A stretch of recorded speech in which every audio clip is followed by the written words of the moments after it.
Pessoal, boa noite. Processo de execução. Atendendo a pedidos. Valendo um bolo, tá? O que é o processo de execução? Ora, processo de execução é aquele em que o credor busca a realização de um direito previamente acertado e não cumprido. Daí porque ele é autônomo. O processo de execução, em regra, dispensa um acertamento do processo de conhecimento. Mas em sentido amplo, ele existe como isso, mas ele tem duas espécies. Beleza? Quais as espécies? Nós temos o processo de execução, chamado cumprimento de sentença. Lá na parte especial do CPC, livro 1, 513 e seguintes. Nós temos o processo de execução propriamente dito, que é o livro próprio do processo de execução, livro 2, também do CPC, ali pelos 770 e 771. Para ambos esses processos ou procedimentos de execução, nós temos juízo competente e nós temos princípios. Então vamos para o juízo competente para o procedimento de cumprimento de sentença previsto no livro 1, 513 e seguintes do CPC. Ora, sabemos já aquele troço lá do direito constitucional, de aplicabilidade imediata, que ninguém será processado ou julgado senão por autoridade ou juízo competente. Então a competência é a medida, é a matriz constitucional, é a distribuição pela Constituição, por leis infraconstitucionais, de qual juízo haverá de me entregar a jurisdição. Para o cumprimento de sentença, o 522 do Código fala assim comigo. O cumprimento de sentença será processado pelo juízo competente. Tá, mas e daí? Qual é? Ora, o juízo competente, no cumprimento de sentença, seja ele provisório ou definitivo, é aquele do 516. Nas causas de competência originária dos tribunais, os tribunais. Depois, o juízo cível competente. Quando a decisão tiver sido proferida em sentença penal condenatória, sentença estrangeira, sentença arbitral e tribunal marítimo. Porque, veja bem, é diferente, porque o juiz penal ele não tem competência para execução da parte cível da sentença penal condenatória. Mas pode, ele pode. A sentença penal condenatória ela tem uma parte dela que é cível, conforme 387 do CPP, Código de Processo Penal. A sentença penal condenatória fixa o valor da indenização. Não é multa, é indenização a ser pago à família da vítima ou à própria vítima. A sentença estrangeira ela é homologada pelo STJ, mas o juízo cível competente para executá-lo é da Justiça Federal. O Tribunal Marítimo é o juízo cível. A sentença arbitral, o juízo cível. E depois nós temos o óbvio, que o cumprimento de sentença, salvo nesses casos, salvo nas competências originárias dos tribunais, é feito pelo juízo que proferiu a decisão. Perfeito? Nos próprios autos. Agora, e lá no processo de execução de títulos executivos extrajudiciais?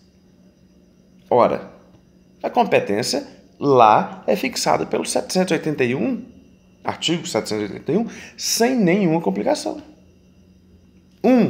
Regra, a mesma regra do 46. A competência, domicílio do executado.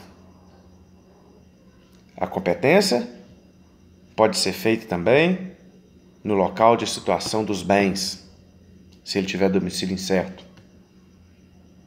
A competência pode ser feita no domicílio do exequente. A competência pode ser realizada pelo juízo do local onde se praticou o ato ou fato constante no título. A competência do juízo para execução de títulos extrajudiciais pode ser também a competência da cláusula de eleição de foro, desde que o juízo de ofício, inclusive, ele pode fazê-lo, ou a requerimento da parte, não a considere abusiva.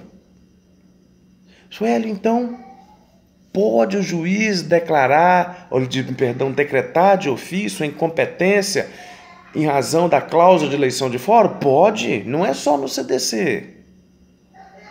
O 63 o juiz pode considerar-se incompetente, inclusive, se houver abusividade de cláusula de eleição de foro, de ofício. Então nós temos esses dois artigos que tratam da competência para cumprimento de decisão judicial e para a execução dos títulos executivos extrajudiciais. Agora, como que fica a questão dos princípios executivos? Ou princípios que norteiam, princípios... Quando me pergunta sobre o que é princípio, eu falo, princípios são as bases sobre as quais se fundamenta um determinado instituto. Não é teoria, embora conforme o ouvinte incauto pode acreditar.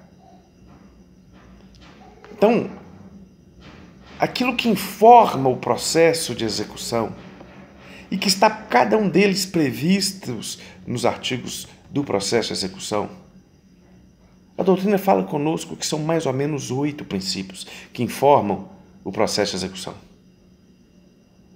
Primeiro deles, e cada um com a sua peculiar importância. Primeiro, nós temos que toda execução é real, não no sentido de realidade. Toda execução é real na medida que a execução não mais aceita castigos corporais. A execução não pode atingir a esfera da pessoalidade. Ela atinge a esfera do patrimônio do devedor. Ela me mostra isso no código? Claro. Está escrito lá. Toda execução é real porque o devedor responde para garantir a dívida inadimplida com todos os seus bens, presentes ou futuros. A única hipótese permitida no nosso ordenamento de consequência pessoal do inadimplemento é aquela da súmula vinculante número 25, do artigo 5º, inciso 67, abstraindo-se a dívida pelo depositário infiel. Somente se admite a prisão civil por dívida, conforme todos nós já sabemos da leitura da vinculante 25, a prisão do devedor de prestação alimentícia. Depois, nós temos que toda execução deve obedecer ao princípio da satisfatividade. O princípio da satisfatividade é a mesma coisa, a execução só corre para um rio. Ela só faz sentido se ela satisfizer o direito do credor inadimplido. Credor inadimplido, é aquele credor que não teve, por parte do devedor, do sujeito passivo, o cumprimento natural e voluntário da obrigação. Aí ele precisa de satisfazer o crédito inadimplido com quê? Com o processo de execução. Se não for daqueles que admitem o processo de execução totalmente autônomo de título executivo extrajudicial a que a lei confere força executiva, esses são os títulos executivos judiciais, extrajudiciais, ele vai satisfazer o seu direito através do cumprimento de sentença ou cumprimento de decisão judicial. Mas a execução ela tem por objetivo atender ao princípio da satisfatividade. É a satisfação do crédito. Quando o Estado, por subrogação, lança a execução por subrogação, não é? Lembrou? Tranquilo? Lança mão do patrimônio da pessoa e penhora tantos bens quantos bastem para a garantia da dívida. Agora é só a dívida? Não. Porque existe também o princípio do ônus da execução que recai sobre, já falando do outro princípio, recai sobre quem? Recai sobre o executado. Não é só a dívida. Às vezes a pessoa te chega no seu escritório e fala assim, Hélio, eu queria pagar só o que eu devo. Não, mas o só o que você deve era lá no direito material.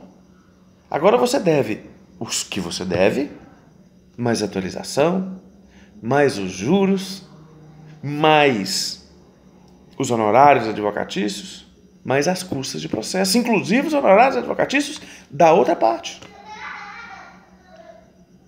Esse é o ônus da execução. Depois disso, nós temos 1. Princípio do ônus da execução. 2. Princípio da satisfatividade. 3. Princípio real da execução, a natureza real. Nós temos ainda o princípio da economia. Ora, embora busque o patrimônio e regra, porque existe também a execução específica em que se quer somente aquela prestação, somente aquela coisa. Mas, embora se busque o patrimônio, a execução tem que ser realizada de maneira menos onerosa para o devedor. É aquilo que está lá no 805. Podendo ser realizado de outra maneira, será feito de maneira menos onerosa ao devedor. Agora, além do princípio da economia, existe também o princípio da utilidade. A execução serve para quem? Para você que está ouvindo aí. Ela serve para quê? Para satisfazer o quê? Se é que você me respondeu satisfazer. Para satisfazer quem? O exequente. Ela não serve para castigar o executado. Então, às vezes, em que da penhora e da alienação de bens, o preço de arrematação, o preço de bloqueio, não for suficiente para satisfazer as custas do processo, sequer os honorários advocatícios, que utilidade tem essa desgraça toda? Então, o 836 do CPC é muito claro. Não se levará a efeito, ou seja, não se terminará, não se levará a termo, não, ainda que se leve a termo, mas não passará a outra fase, que é a fase de expropriação de bens, quando o produto da penhora não soar suficiente para satisfazer ao menos as custas do processo. Depois nós temos o princípio da dignidade. Lá no 833 são impenhoráveis um montão de coisa que o STJ vem tentando relativizar a contragosto de muitos juristas, inclusive esse que segue, não na condição de jurista, por óbvio, mas esse que segue a posição daqueles juristas que contra a decisão do STJ. Se o legislador quis, pelo princípio de dignidade humana, deixar que determinados bens fossem impenhoráveis, não há por que, salvo em controle incidental, o STJ interpretar além daquilo que lhe deu a matriz constitucional do direito. Depois nós temos ainda o princípio da disponibilidade. Ora, o princípio da disponibilidade vai falar que o exequente, claro, é ele o autor da ação, não é? Pode desistir da execução a qualquer tempo, total ou parcialmente. Tá bom, 775 fala isso. Mas quais as consequências? Ora, quem desiste paga as custas. Artigo 90. Já falei que pelo ônus da execução as custas são pagas pelo executado, mas se o exequente desistir, ele que paga. Agora ele pode sair assim, desistindo, total ou parcialmente da execução, ao seu talante, ao seu bel prazer? Pode.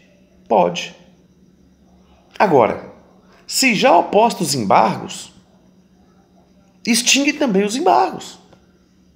Agora, se opostos embargos, que trate de questões materiais, que vai fazer coisa julgada material, é preciso da anuência do embargante.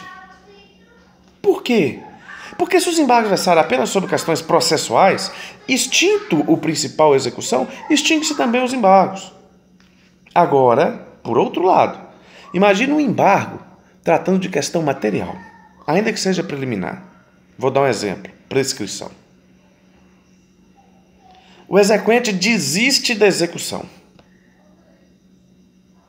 e liquidez da dívida. Não satisfação dos requisitos do título executivo extrajudicial. Lembrando que a falta das testemunhas não causam nulidade do título. Por favor, pelo amor de Deus, o STJ já decidiu isso há muito tempo, já confirmou que as testemunhas são meramente instrumentais. As testemunhas podem ser colocadas após no título executivo. Perfeito? A falta não causa nulidade do título. Mas vamos supor que existem outros requisitos, não tem um valor. Ora, se existem questões de mérito nos embargos, a extinção do processo de execução depende de anuência do embargante. Porque, às vezes, Ele quer que esse embargo se transforme em natureza de ação declaratória autônoma para de uma vez por toda fazer coisa julgada material e aquela pessoa exequente nunca mais poder executá-la. Então, retornando aqui o princípio da disponibilidade, posso dispor? Pode. Sem anuência? Regra. Extinta a execução, extingue os embargos? Ok. Somente os seus embargos versarem sobre questões meramente processuais. Porque se ele versar sobre outras matérias, depende da anuência do embargante, porque ele pode ter o direito de fazer coisa julgada, para que aquela execução não volte mais novamente. Perfeito? Isso está no 775. Conforme falado, quanto às custas da desistência por parte de quem desistiu. Outro princípio que nós temos aqui, princípio da especificidade, 11 execução. Ok, pessoal, em relação a competência e princípios, são essas questões que eu tinha sinteticamente para falar para vocês. Pelo que eu peço, muito obrigado. Próximo tópico, nós falaremos sobre os títulos executivos extrajudiciais. Um abraço.